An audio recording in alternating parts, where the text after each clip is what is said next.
Let's discuss the pulse clinical examination. So pulse का definition क्या होता है? ये वेव होती है जो फील होती है फिंगर्स से एंड प्रोड्यूस होती है कार्डियक सिस्टोल से, जो कि ट्रैवल करता है पेरिफेरल डायरेक्शन में, आर्टेरियल ट्री में ये ट्रैवल करता है और at a rate faster than column of blood ये ट्रैवल करता है। So pulse is the wave felt by finger produced by cardiac systole travelling in peripheral direction in arterial tree at a rate faster than column of blood। And normal pulse जो होता है उसमें आप stroke होता है जो कि एनाक्रेटिक wave होती है, जो कि फील नहीं होती है, एंड वो फॉलोड होती है बिग टाइडल परकशन वेव से, टाइडल या परकशन वेव से। एंड एनाक्रेटिक वेव जो होती है वो स्मॉल होती है।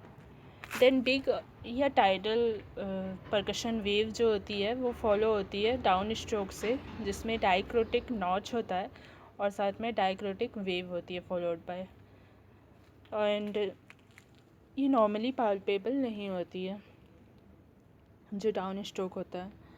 देन असेसमेंट कैसे करते हैं पल्स का? फर्स्ट रेट से करते हैं, तो number of beats per minute में इसको हम रिप्रेजेंट करते हैं, एंड नॉर्मली 60 to 100 पर मिनट्स पल्स होता है।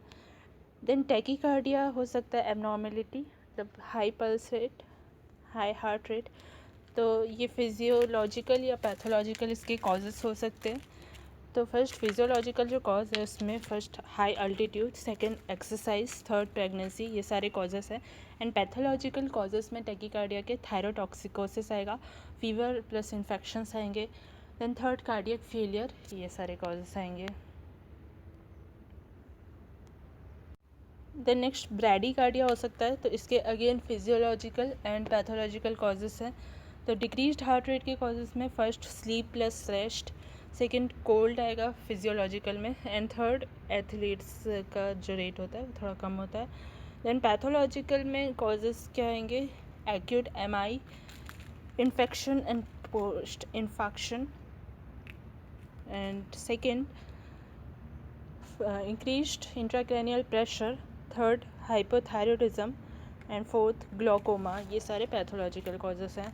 देन सेकंड रिदम से हम पल्स को असेस करते हैं, तो फर्स्ट रेगुलर हो सकता है, सेकंड इरेगुलरली इरेगुलर हो सकता है, एंड थर्ड रेगुलरली इरेगुलर हो सकता है।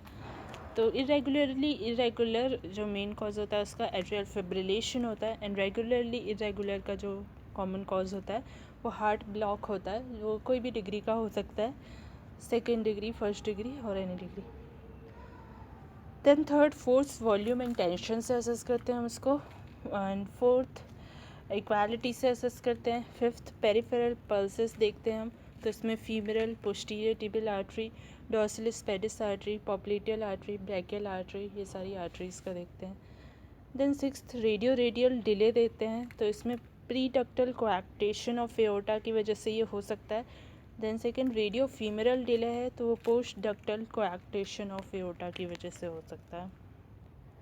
देन नेक्स्ट सेवन्थ है अपेक्स पल्स डेफिसिट, तो इससे भी असेस किया जाता है, तो ये एट्रियल फिब्रिलेशन के केस में आता है अपेक्स पल्स डेफिसिट।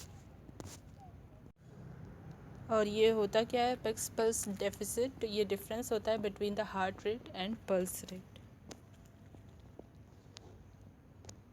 एंड इसमें राइट आर्टरी को पाल्पेट किया जाता है एंड अपेक्स को ऑस्कल्टेट किया जाता है साइमल्टेनियसली। इसमें हार्ट बीट्स जो ट्रांसमिट नहीं हो पाती है रेडियली पल्स में, वो काउंट की जाती हैं। एंड अपेक्स पल्स डेफिसिट अगर ग्रेटर देन 6 आता है तो वो एट्रियल फिब्रिलेशन के केस में होता है, एंड लेस देन 6 आता है तो वो वेंट्रिकुलर प्रीमेच्योर बीट्स के केस में होता है। देन पल्स के वेरिएंट्स क्या हो सकते हैं? फर्स्ट एनाक्रोटिक पल्स है, तो ये स्लो राइजिंग पल्स होती है एंड ट्वाइस बीटिंग वाली पल्स होती है। इसमें दोनों वेव्स जो है वो सिस्टोल के टाइम पे फील होती है, और ये बेस्ट फेल्ट होती है एओर्टिक स्टेनोसिस के कैरोटिड्स में। तो ये इस तरीके की दिखती है जैसे डायग्राम में दिख रहा है। देन सेकेंड होता है पल्सस बिस्फेरियंस, तो ये वाली जो पल्स होती है वो रैपिड राइजिंग होती है and again twice beating pulse होती है।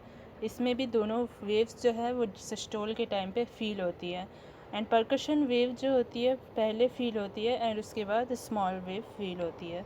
ये देखी जाती है फर्स्ट इडियोपैथिक हाइपरट्रॉफिक सब एओर्टिक स्टेनोसिस में, जिसमें ऑब्स्ट्रक्शन ऑकर होता है मिड सिस्टोल में, एंड दूसरा सिवियर एआई जिसके साथ माइल्ड एओर्टिक स्टेनोसिस होता है उसमें भी देखी जाती है। एंड इसमें एक्स्ट्रा हाई वेलोसिटी जेट हो जाता है जिसकी वजह से सेकेंड वेव आती है, माइल्ड एओर्टिक स्टेनोसिस की वजह से ऐसा होता है। तो ये कुछ इस तरीके की दिखती है जैसे डायग्राम में।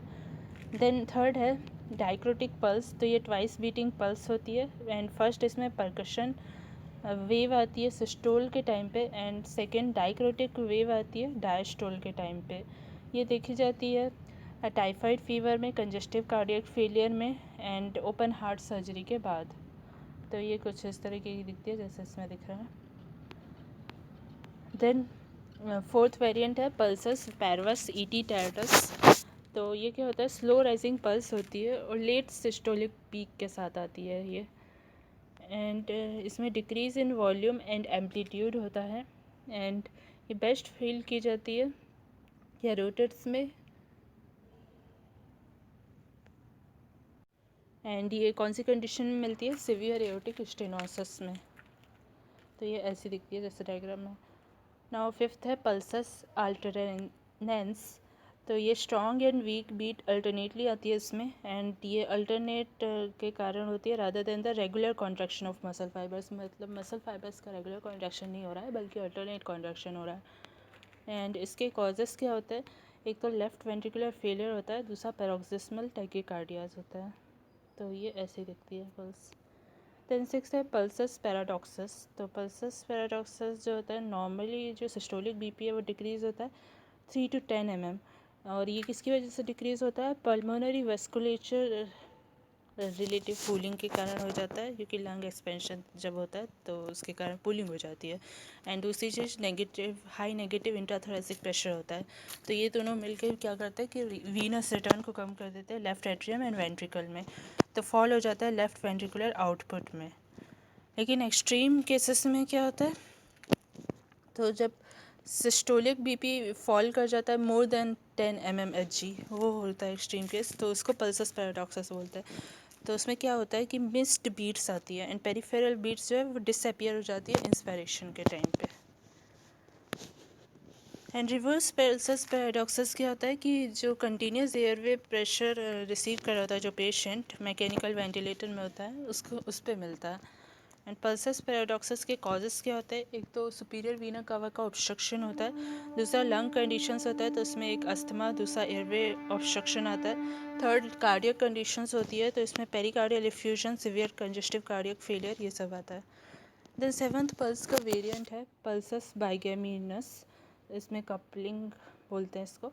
तो कपलिंग हो जाती है पल्स वेव्स की पेयर्स में एंड ये पॉज से फॉलो होती है।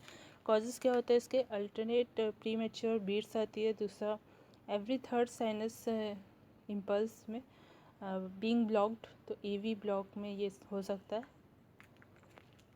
देन एट्थ वेरिएंट है थ्रेडी पल्स का। तो इसमें पल्स रेट जो है वो रैपिड आता है एंड पल्स वेव जो है वो स्मॉल होती है एंड डिसअपियर हो जाती है क्विकली। ये देखा जाता है शॉक में, स्पेशली कार्डियोजेनिक शॉक में।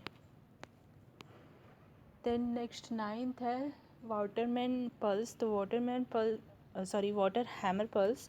तो वाटर हैमर पल्स क्या होता है, ये लार्ज बाउंडिंग पल्स होती है, ये एसोसिएटेड होती है इंक्रीज्ड स्ट्रोक वॉल्यूम से एंड साथ में डिक्रीज़ होता है पेरिफेरल रेजिस्टेंस में। तो इसकी वजह से वाइड पल्स प्रेशर मिलता है। तो वाइड पल्स प्रेशर मिलता है एंड ये बेस्ट फील किया जाता है रेडियल आर्टरी में। इसके कॉजेज़ क्या होता है, एक तो फिजियोलॉजिकल, दूसरा इंक्रीज आउटपुट स्टेट्स और सिंड्रोम्स एंड तीसरा कार्डियक लीजन्स होगा। तो फिजियोलॉजिकल में फीवर, प्रेगनेंसी हो सकता है एंड क्रोनिक अल्कोहलिज्म हो सकता है। इंक्रीज आउटपुट स्टेट्स या सिंड्रोम्स में अनीमिया, लिवर सिरोसिस, थायरोटॉक्सिकोसिस ये हो सकता है। देन कार्डियक लीजन्स में aortic regurgitation, patent ductus arteriosus, systolic hypertension हो सकता है। तो ये था पल्स एग्जामिनेशन के बारे में। Thanks for watching.